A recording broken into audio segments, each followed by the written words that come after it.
Welcome to the Make It Loop Circular Design Challenge final pitch. We made it. Insert a applause effect here. So yes, we are here today with our finalists who are going to pitch their projects that they've been working very hard on for the past few weeks. Yeah, we are so impressed by all the projects that were submitted for the challenge. And of course, we are deeply moved by all of you guys' commitment to helping us design a more circular future.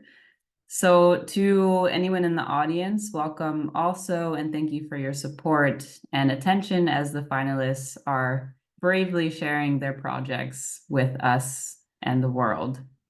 So yeah, today how it will work, I'm going to call up one finalist at a time to present their project. Each finalist has up to 7 minutes to present their project to the judges, plus a Q&A, with up to 12 minutes total. The Q&A will just be with the judges, and at the 1 minute mark, Marco will ring a timer, and that'll let you know you have 1 minute, and then when your time is up. With that, we will bring up the first finalist. Welcome Lilly and Frederike with Reusable, which is a reusable system linking restaurants with to-go bowls. Hello, my name is Lilly. I'm Freddie, hi. And we're here to present you Reusable, basically a sustainable and reusable to-go system. First off, it's basically one decision. It's one reusable against 500 disposable bowls. What drives us? We basically cannot watch how a simple lunch is leading to an immense increase of waste, and we do believe that all impact matters, and we're not the only ones with that.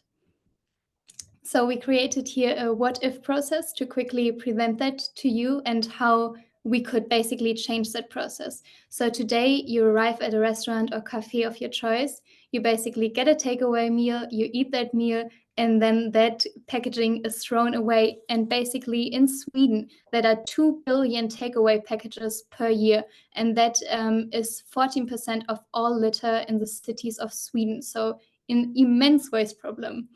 And the problem we have identified with that is that 30 minutes of eating equals 1 plastic lid and 1 cardboard box, for example. And that is an immense waste problem created in restaurants and cafes.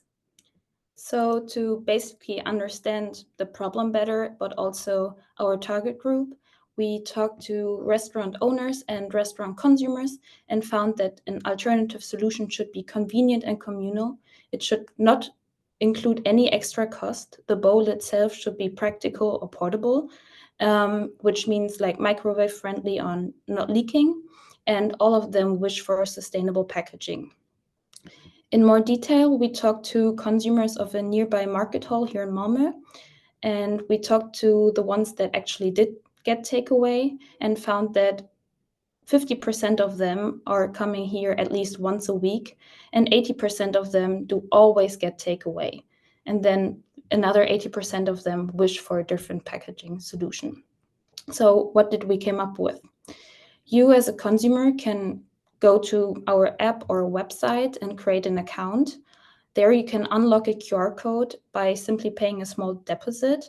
You show this QR code at your favorite restaurant and get a reusable bowl for your takeaway.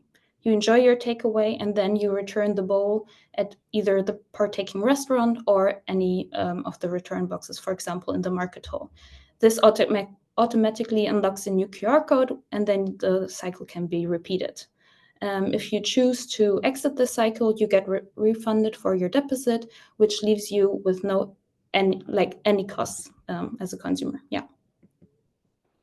So here we're looking at the ideation and prototyping, and you can see us on the left, meaning that both of us have a lot of skills in business development and business model innovation, basically, but the design and product development are areas where we are not that skilled at. So we decided to kind of take that part and look where we can find help in our surroundings.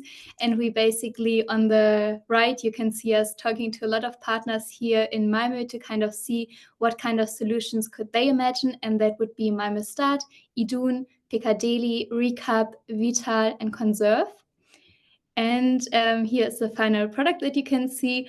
On the left, we have something that is viable today. That is a bowl made out of polypropylene, also known as PP, and that is something that could be introduced today into the market. And on the right, we have a future solution that is made out of areca palm leaves, and that would be something that the partners could imagine working further on. And now looking at the two life cycles of those solutions, on the left we have the polypropylene. The bowls could be sourced within the EU. Then the bowls can be reused up to 500 times, and 90% of those bowls could be actually recycled and put into another life cycle. And the bowls that cannot be used after they have been recycled 8 to 10 times, they could be made into plant pots or other solutions. And on the right, you can see the areca palm leaves. They are found in India. They are also dried there. And then the leaves are pressed into bowls. And basically, right now, those bowls are compostable, meaning that after use, they can be just put onto the compost. However, a future solution would be making those bowls reusable as well via a coating, and then they could be also added into another life cycle. Yeah, so how viable is our solution? So here in Sweden, the people are very used to a deposit system, and we have a high return rate, which can make sure that the bowls actually come back and can be used for the 500 times. Then we have a law, the Swedish National Action Plan on Plastics, which says that from 2024, restaurants that have more than 150 takeaways per day need to have a reusable system in place. And from 2026 on, restaurants with more than 75 takeaways need to comply to this law. Then in the long run, our solution is financially incentive for restaurants. They can also track, for example, the data of the bowl or of their consumers. And of course, it would promote sustainability and a circular economy in the whole area of Malmö. And then we calculated 2 rebound effects to highlight those benefits. First of all, for the restaurants, our reusable bowl is already cheaper than disposable bowls after the 6 times of use. And then for the product itself and the environment, we can say that a reusable bowl has less plastic than 10 disposable bowls. And remember, the reusable bowl can be used for up to 500 times. Yeah, so this is our solution. We are Freddie and Lilly, and together we are reusable. Great. Thank you both so much. Thank you. Wonderful, wonderful job. With that, we're going to go right into our next presenter. So we have Alvise, who is presenting AIGUA daqui, which is a service-based product that's filtering and dispensing public water. So whenever you're ready, Alvise, you can start. Yes, I'm ready. Okay, so welcome everybody. My name is Alvise. I developed this project with Andrea, Segato, Bellio, and it's called AIGUA daqui, water from here in Catalan language.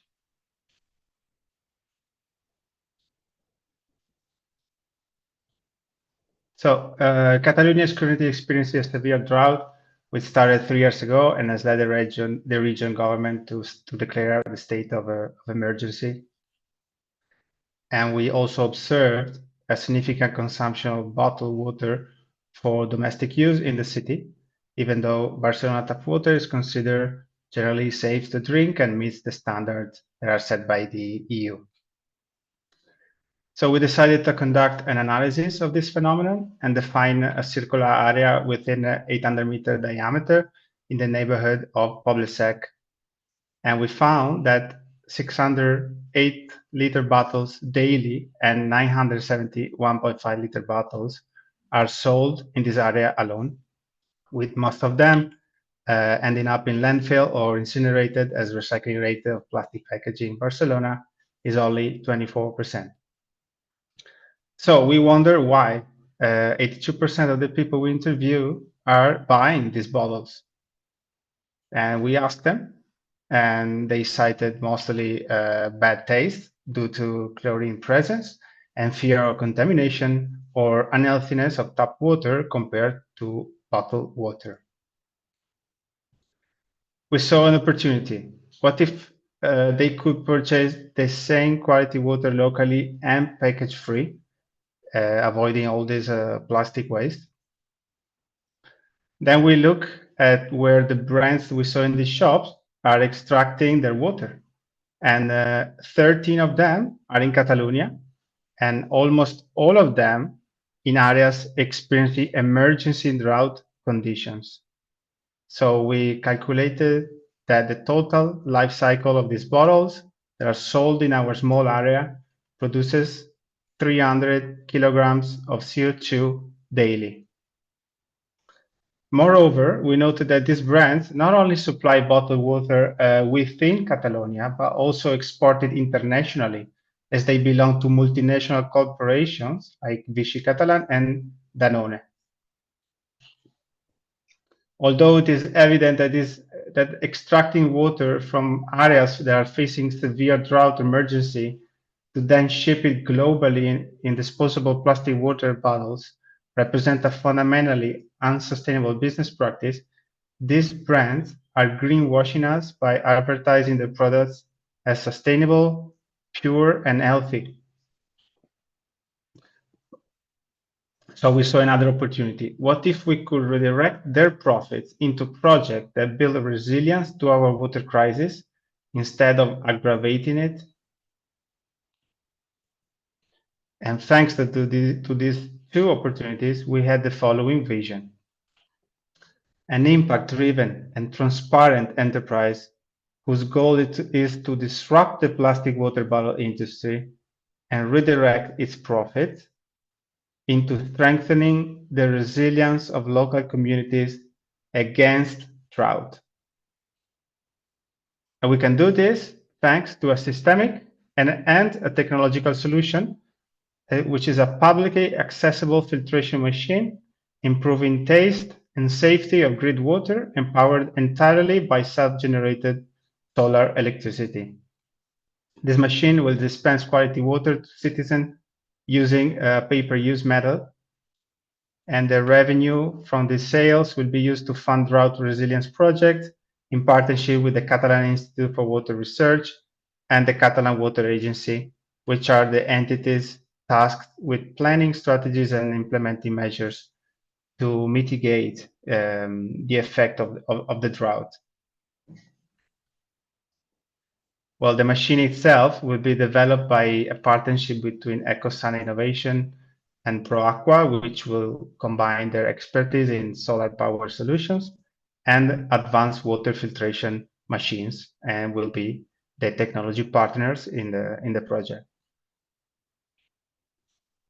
Such system belongs to the access business model strategy of the refuse and rethink level of the R ladder, where we maintain ownership of such machine and guarantee their maintenance and with the goal of extending their working life. And the users will also be able to purchase refillable bottles at local stores that are designed to serve as a lifetime product, and they will be responsible for reusing and eventually recycling them at the end of their working lives. The machines will be deployed in public spaces and directly target plastic water bottle users to convert them in refillable bottle users. We tested their willingness to switch to using a nearby filtered water dispenser. They're priced the same per liter as bottled water. And their feedback was promising, as most of the people expressed interest in the option.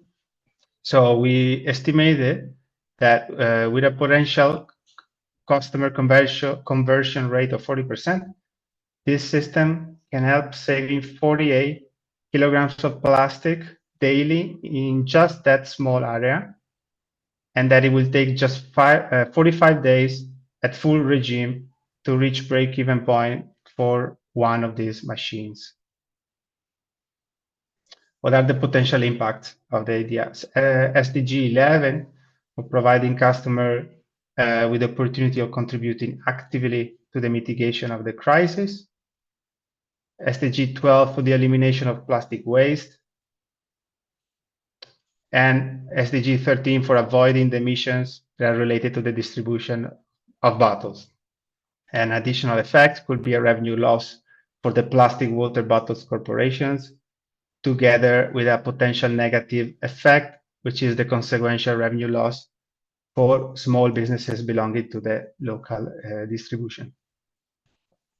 Risks, market response, as the absence of direct competitors who also suggest a lack of market interest. Technology delay because the project involves developing a new piece of machinery. A regulatory delay since the project is still under regulatory review. Or vandalism since the machines are planned to be placed in public domain. So what's next? We would like to extend both the quantitative and qualitative research that we perform to the whole city of Barcelona. Then access an incubator that will help us put together a business plan and a proposal for BitHabitat, which is a foundation in Barcelona that is funding local urban innovation projects. And they could provide an initial funding of 80,000 euro to develop the first machine and reach our minimum viable product that we can test in our first location. And then if this test is successful, the project can then expand to the whole city. Thank you. Great project, amazing. Let's move on to the next presenter. Thank you so much. All right, let's bring up Kira with URBANWEAVE. So URBANWEAVE reimagines Berlin cityscape by converting construction waste into engaging public furniture. We welcome you to the stage. Maybe Alvise, can you stop sharing? Thank you so much. And then Kira, whenever you're ready, you have the stage. Thank you, Jen, for the introduction. I'm Kira, the creator of the URBANWEAVE project. As Jen mentioned, the project is based on turning construction waste into public spaces for the community through sustainable systems and collaboration. So we'll explore a little bit the challenge, the solution, and the impacts of the project. And the project tackles two major issues. On one hand, the overwhelming construction waste issue, and on the other hand, the lack of community engaging public spaces. So URBANWEAVE addresses both by taking from one and creating the other. So looking at the construction industry, the construction sector contributes to 36% of greenhouse emissions, 50% of raw material extraction, and 35% of waste generation in Germany. On the other hand, too often these public spaces created by urban developers fall short of true community needs, usually just serving as a regulatory checkbox list rather than functional, engaging spaces. So what if we viewed buildings not just as structures, but as potential sources of new materials, turning construction leftovers into Berlin's future public spaces? The URBANWEAVE solution would be to selectively harvest waste from demolition sites, creating a sustainable mix used to foster communities in these new designed public areas. At the same time, this spreads awareness about the construction waste issue and the waste issue in general. So the idea is that it's this hyper-localized community engaging solution that can then be applied to any city. So how do we do this? The process begins with what we're calling the URBANWEAVE mix, a combination of repurposed aggregates and eco-friendly binders shaped into any space or form once processed, because it is a liquid mix that sets. And here we have the first prototypes where each mix is made of 70% reused aggregate from construction waste. And at the moment, what we're testing is the durability, porosity, wear and tear, and of course also touch and feel, as they will be furnitures. Just zooming out quickly, having a look at the overview of the life cycle. So going from a linear system of construction to saving the waste before it reaches the landfill and creating a new material. And then looking at the life cycle of the life cycles, we see here, this is the initial process that was just described. And then we see how that process can be repeated over and over again in an infinite loop. This made easier by color coding. So color coding the blocks to signify the specific type of material waste, construction waste within that can be broken down and remanufactured easier, but also in terms of making the blocks modular to help that happen. And then at the end of the life cycle of the life cycles, the idea is that through the porosity and the cavities of the blocks, we can even start to sustain life and sustain nature within the material itself. So the ultimate return to nature as it's broken down to gravel. So this is harboring an ecosystem. So once we perfect the sustainable mix, the possibilities for scaling up are limitless, from local projects to global implementation. Collaboration is also key in the URBANWEAVE project, which sits somewhere between the private sector, which is construction industries, property developers, and so on, the public sector as local authorities, local governments, municipalities, and the community that we're speaking about. So the idea is that it combines the private sector innovation with the public sector resources to tackle the urban challenge.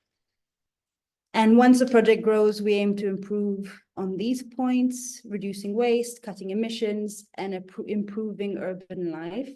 The first section being how to get the private sector on board with the project. So in terms of the business model for the project, it's centered around fostering a service that can enrich urban environments through strategic partnerships and community-focused initiatives. And through this service, URBANWEAVE finds its revenue stream. So initially through funding from sustainability grants, but once it's set up to be part of to provide a service to these partnerships with the local governments and private businesses. So next steps. So I mentioned that the samples at the moment are with the reused aggregate. So what I would like to do in the second round of testing is use different types of construction waste to make the block, to test out what could actually work better. The second would be to explore the bioproperties, so further explore the porosity and surface texture and see how actually we can start to grow nature within the elements. And then, of course, once we hone in on a formula that works, it can be anything at any scale. So this would be the scale up. And there's two factors that I'd like to run concurrently. One is reaching out to the local municipalities to discuss the project. And the second is understanding further and exploring the private sector benefits and extents in order to be able to sell that on that side. And finally, a little bit about me. I'm Kira, an architect and stone enthusiast. URBANWEAVE was born from me working in the luxury fashion architecture industry, where I witnessed the relentless and wasteful cycle of tearing down and rebuilding of interiors. And this waste of materials got me thinking about how we could do things differently. Working directly with industry makers also taught me a lot about materials and the endless possibilities. So URBANWEAVE is my way of changing the narrative using what we already have to build a sustainable future for our cities. Thanks, Kira. Thanks, judges. That's time. Congratulations. All right, you can stop sharing. Perfect. And we'll move right to the next finalist. So next up, we have Divya with FurEver.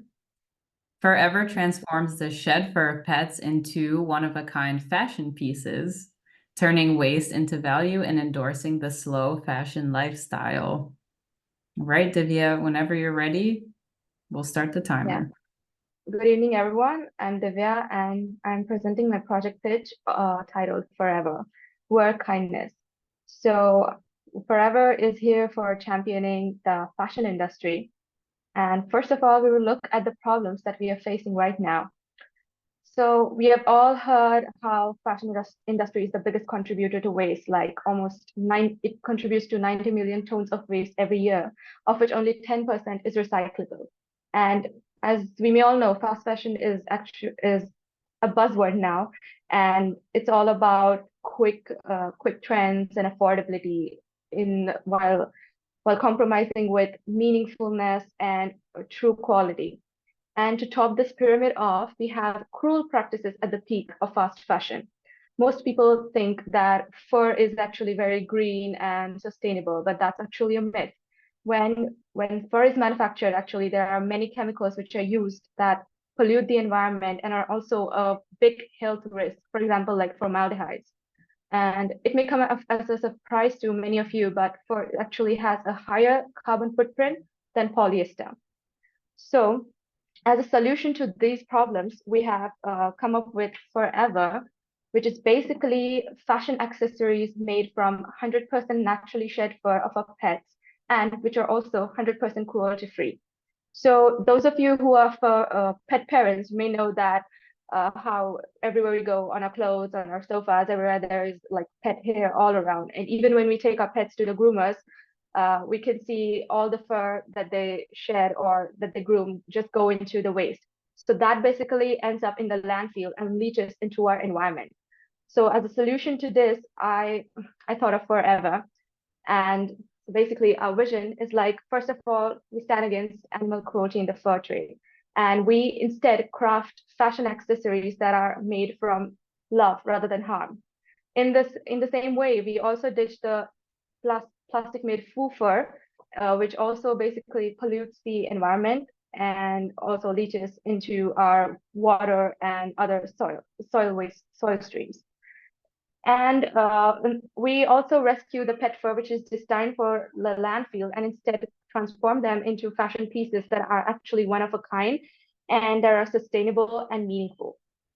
In this way, we embody a slow fashion lifestyle, and our products are made to last rather than be disposable. So what do we make? So our products include jewelry like choker necklaces, earrings, and bracelets, buttons, cufflinks, and many more, which are still in the ideation phase.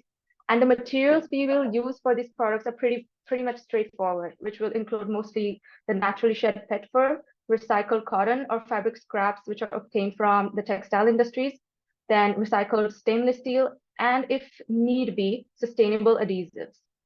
So for the sake of this presentation, I'm only going to consider my main product, which is the choker necklace.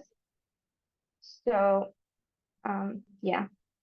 So the design principles of FurEver are built on 4 cornerstones, which are modular design, waste to value, design for disassembly, and design for upcycling. So basically, this choker will be like a simple adjustable choker, which minimizes waste and at the same time maximizes wearability across different neck sizes. So one thing can be used by many people in the household like that. And the construction is pretty much simple with recycled and only low-cost materials used. The base will be cotton or any other soft fabric scrap on which the fur will be attached using snap buttons made out of recycled steel. And the choker can be worn on the neck using a slide and lock clasp or a pin and buckle with a set of adjustable loops. Another alternative that I thought of was memory wire, but whatever is the more sustainable and more recyclable will be used for this design.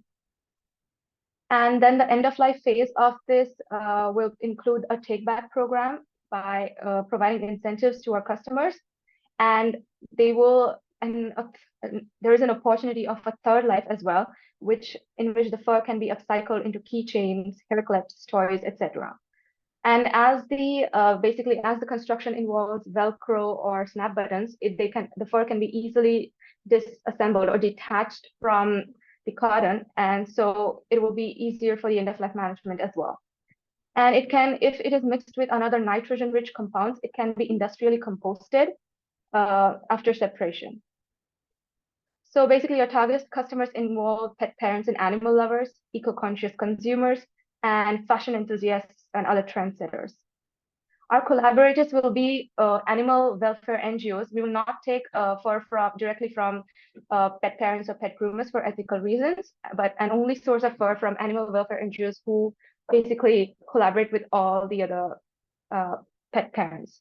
And also stainless steel and recycled steel industries, the fabric, textile scrap industries.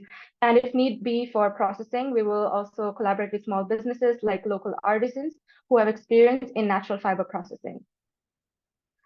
So this is how I use the Circular Navigator tool for my business model. So basically the features of the business model will be transparency. We will only use certified materials, verify with trusted NGOs, animal welfare organizations, and our sourcing requirements will be clear on our websites. We will also try to use material passports and our materials will have barcodes from which the consumers can see where the fur has been sourced from, what is the photo of the pet or even its quirks.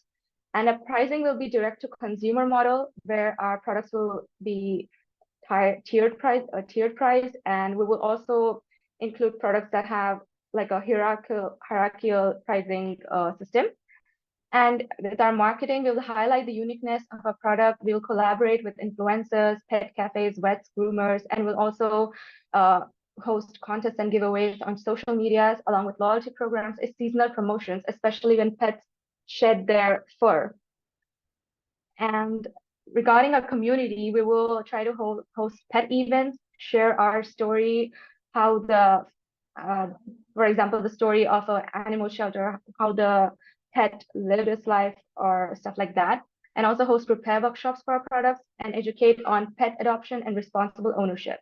So for this model, we want to employ low-income and marginalized people, for example, low-income women, and also partner with NGOs which empower this part of the society. We want to only work with local groups like local artisans, and also commit to ethical sourcing. Then the challenges, there are certain challenges to this model, of course, like societal and cultural perceptions. For example, some people think that fur may be a breeding ground for germs and diseases and whatnot. And so we want to educate the public regarding these perspectives. Also the scalability, basically we need to, yeah. You can finish the last sentence. Yeah, so we need to collaborate with a lot of organizations for this model to be scalable, and yeah, that's that. Maybe just like show the slide, and yeah. That's the conclusion. That was the last slide anyway. The future of fashion is circular and compassionate. And thank you. Thank you so much, Divya. We appreciate the presentation. All right, we have one last pitch. So we welcome to the stage Natasha with the project Rethinking Water Filtration. And this circular water filter system for London combats waste created by disposable filters. So welcome to the stage, Natasha, whenever you're ready. Thank you. Great. So, hi, everyone. Thank you so much for the opportunity to present my project to you today. My project revolves around rethinking water filtration, a circular solution for London. Did you know that London produces approximately 1.2 million tons of plastic waste each year? And quite a large and significant amount of that plastic waste relies heavily from single-use plastic water filters. Now, seeing this, I wondered why we couldn't come up with a more creative and convenient high-quality water system for London that prioritizes resource efficiency and minimizes the environmental impact throughout its life cycle. So this led me through an extensive desk research. And I'd like to share a few highlights from that. One of the main highlights is the user needs and pain points that I came across. About 67% reported, Londoners reported being concerned about plastic waste that they generate, and about 72% prioritized the ease of usage when selecting water filters. Now, based on current and existing market analysis that was conducted with existing brands like Brita and Zero Waste, one of the biggest gaps that I came across was the difference between affordability and sustainability. So a lot of existing brands, as you can see in the graph that I've created for a better visualization, shows that a lot of brands either focus mainly on the affordability of their products or on sustainability, but there lacks an intersection. And this gap can be addressed using the circular model that exists. And as part of this, I envisioned how can we empower Londoners with a seamless and sustainable solution for clean water, fostering a circular water filter system. And that led me to my ideation stage. And currently this project is still in the ideation stage, but a few highlights from that I'd like to focus on would be in terms of rethinking this from a systems perspective. One main focus would be on making it more user-friendly, right? Simple installation, effortless maintenance, and incorporating collaborations as well. So a few highlights of this would be ensuring that the product is user-friendly. There are clear indicators and the system can be easily accessible. And instead of it being used and thrown, use a more sustainable approach in terms of using recycled plastic, and also also encourage a take back program where these used filters can be collected for proper disassembly and recycling as well. Apart from that, encourage local collaboration amongst manufacturers to not only minimize transport emissions, but also encourage these companies and local waste management to ensure responsible processing at the end of the lifespan as well. And of course, with the current technology boom that exists, how can we incorporate technology and ensure that this process is a lot more seamless? Two highlights that as part of the ideation stage I'd like to share with you all is, of course, using 3D technology to actually create these filters, but also not just the filters, but also replacement parts that come along as part of the filters that exist. And also maybe using apps and augmented reality to make the whole assemblies process a lot more interactive, and also encourage users to be able to use this app to not only get updates on maintenance, but also troubleshooting and eliminating the need for bulky manuals as well.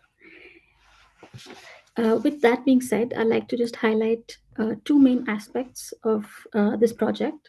One is its focus on a holistic circular economy approach, right? So local manufacturing and sourcing, it would minimize transportation emissions and support London's local economy. Apart from that, it would also involve take-back programs for used filters to ensure proper recycling and responsible disposal, and also encourage customer participation in the circular system through the refill programs and responsible waste disposal as well.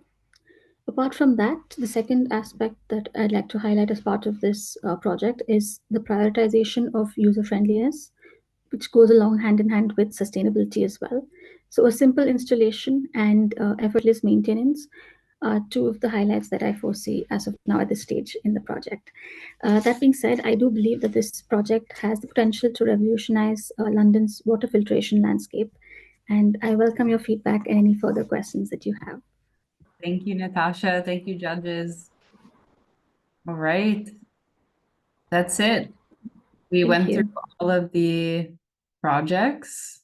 Thank you, everyone, again, for your amazing presentations and, again, for your incredible work on these circular solutions. Yeah, we encourage you to continue developing all of these projects. And regardless of the outcome, of course, our team remains here for you and in the Discord server if you want to continue the dialogue. And we're happy to follow up and offer feedback. So what's next is that after this, we will deliberate and go through the judging rubrics. And then we will announce the overall winner on the 26th via email. So look out for that. And yeah, thank you again. That concludes our pitch.